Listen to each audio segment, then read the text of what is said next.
que pueda yo seguir a mi corazón en su hora de fuego y noche. Si fuera conocido este libro en la tierra, y se escribiera sobre el ataúd que mi boca es, él emergerá de día en todas las formas de existencia.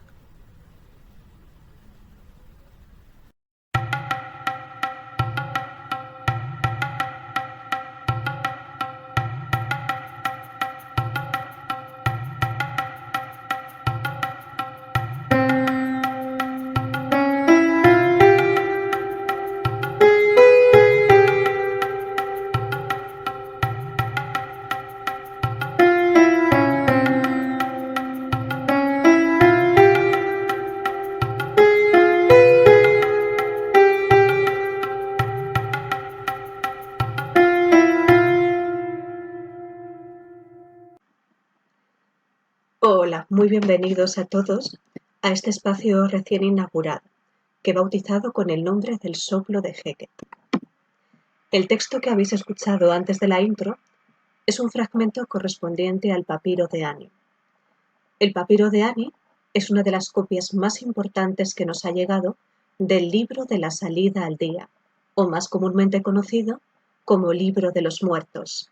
Si quieres conocer más aspectos interesantes acerca de este apasionante libro, te los cuento a continuación.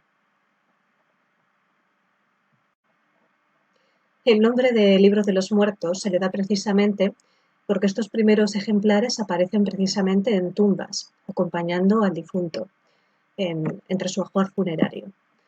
El libro realmente para los antiguos egipcios, como lo denominaban, era Peri Emeru, es decir, el libro de salir al día o para salir el día. ¿Por qué? Porque son una serie de fórmulas, de recitales mágicos, podríamos decir, que lo que hacen es ayudar al difunto a renacer.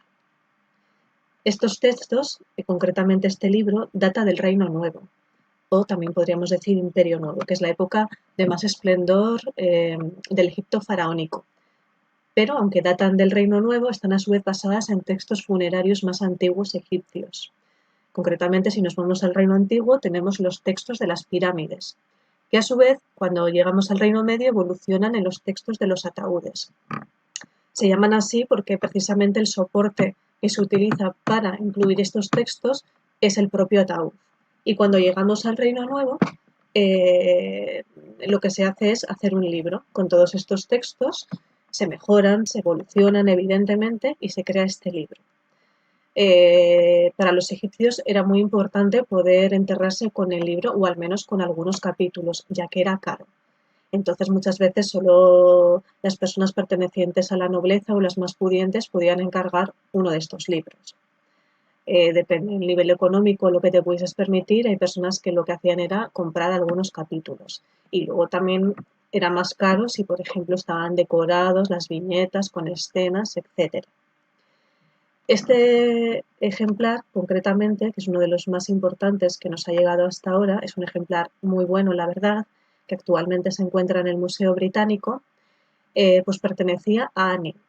Ani era una escriba real, aparte de otros títulos que ostentaba, y para su esposa Tutu, que era señora de la Casa de las Adoratrices de Amón. Es decir, era una pareja noble, de la nobleza tebana del Reino Nuevo, perdón. Con lo cual, supongo que además entendemos que con mucho ahorro, es decir, tampoco es que esto, pero al ser nobles podían permitirse pues este ejemplar. El ejemplar está realizado, parece ser que por más de un escriba, concretamente era de los escribas que vivían en Deir el Medina. Deir el Medina, ya sabéis que es el poblado de los artesanos que se encuentra en la orilla occidental del Nilo. El nombre de Deir el Medina es un nombre más moderno en árabe que se le dio precisamente porque en épocas posteriores fue ocupado por coptos y lo que se llamaba así en árabe quiere decir monasterio. Pero el nombre original, que en el Reino Nuevo tenía este poblado, que se dedicaban, eran los artistas, los artesanos que se dedicaban a hacer las tumbas reales que hoy día podemos ver en el Valle de los Reyes, de las reinas, etc. y más tumbas, las tumbas nobles, las suyas propias, que se encuentran en Deir el Medina. Pero este poblado, este emplazamiento, en el Antiguo Egipto tenía otro nombre, que a mí personalmente me encanta, que es Set Ma'at. Set Ma'at significa el lugar de la verdad, así es como se llamaba. Y los habitantes se hacían llamar pues como tripulantes del lugar de la verdad. eh, bueno, pues eran personas que vivían ahí, que su objetivo era la realización y la decoración de estas tumbas. Muchos de ellos además eran muy buenos artesanos, incluso me atrevería a decir artistas, puesto que hay algunos pues, que podemos admirar esas obras maravillosas. Tumbas, por ejemplo, como la de Seti I o en el Valle de las Reinas la de Nefertari, pues son la verdad es que de una calidad espectacular. Set Maat, el lugar de la verdad. Maat es la diosa de la verdad, la diosa de la justicia. Es la diosa que lleva una pluma sobre su cabeza.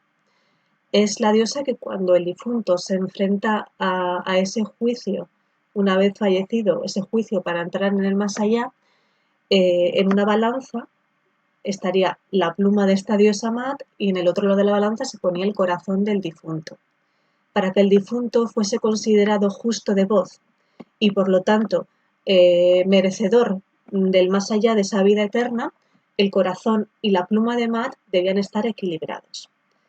Si el difunto no había sido puro, había cometido actos de maldad, etc., el corazón pesaría más que la pluma. Y entonces, ¿qué le pasaba? Que la diosa Mit se comía el corazón y desaparecía para siempre. Eso es lo peor que le podía pasar a un egipcio.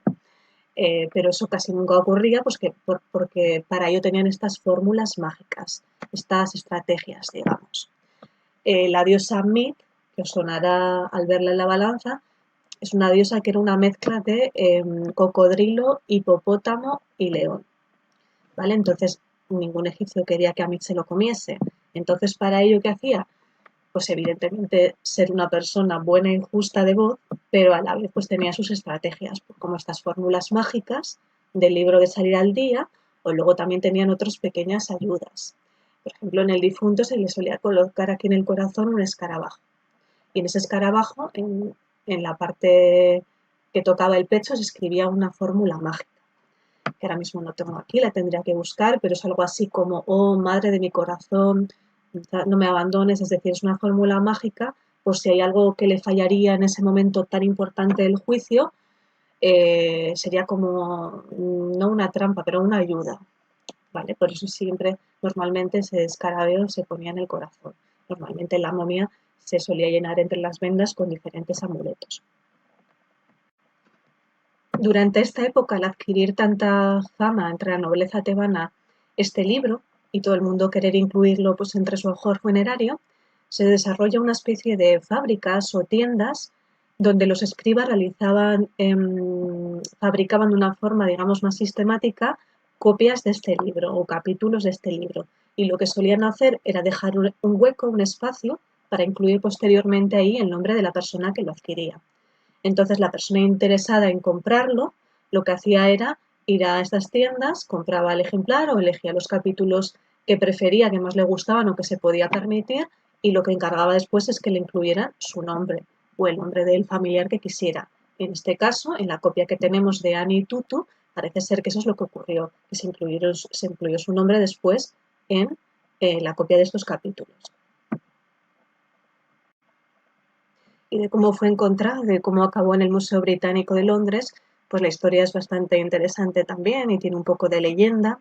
Ernest Willis Batts, que trabajaba para el Museo Británico, se encontraba en Egipto, en Luxor, pues en la búsqueda de adquirir y de comprar objetos interesantes del Antiguo Egipto.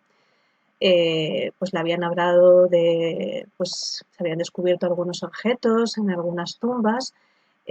Claro, quizás los egipcios cuando encontraban tumbas o saqueaban estaban más interesados en el oro, en los metales preciosos y quizás pues al papiro no le dieron la importancia que realmente tiene. Entonces, cuando Bats se entera de esto, lo que quiere es comprarlo y lo adquiere. Adquiere el papiro de Ani. Lo que pasa es que luego esto llega en los oídos de las autoridades egipcias del Servicio de Antigüedades y lo que hacen es presentarse en casa de Bats para requerirle este papiro. Entonces, el Servicio de Antigüedades coge el papiro, se queda en Egipto, pero lo que cuenta un poco la leyenda es que Bats y unos amigos suyos lo que hacen es cavar un túnel en donde se encontraba este papiro requerido por el Servicio de Antigüedades, lo cogen de nuevo, lo embarcan y se lo llevan a Inglaterra.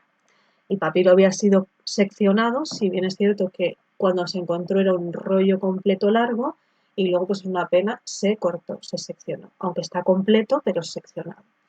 Y ese es el motivo por el cual desde entonces, eso es el año más o menos 1888, el papiro se lleva a Inglaterra y actualmente es el motivo por el cual lo podemos ver en el Museo Británico de Londres. Completo lo que es este ejemplar concreto, el papiro de Ani. En lo que es el libro de la salida al día completo, no estaría, es difícil encontrarlo.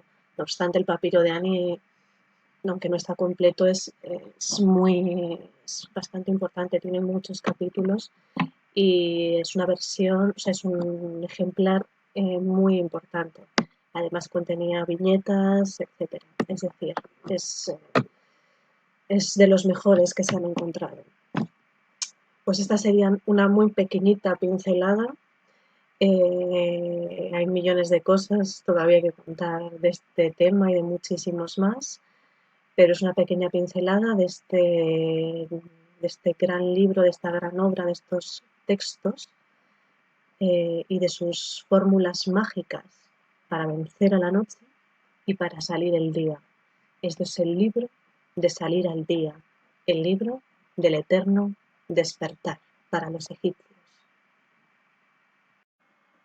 Espero que os haya gustado este vídeo y hayáis disfrutado en este maravilloso viaje a través del papiro de Ani. Ya sabéis que si os gusta este tipo de contenidos podéis suscribiros y por supuesto comentar o compartir todo lo que queráis. Yo os espero aquí en un próximo vídeo. Un beso fuerte a todos.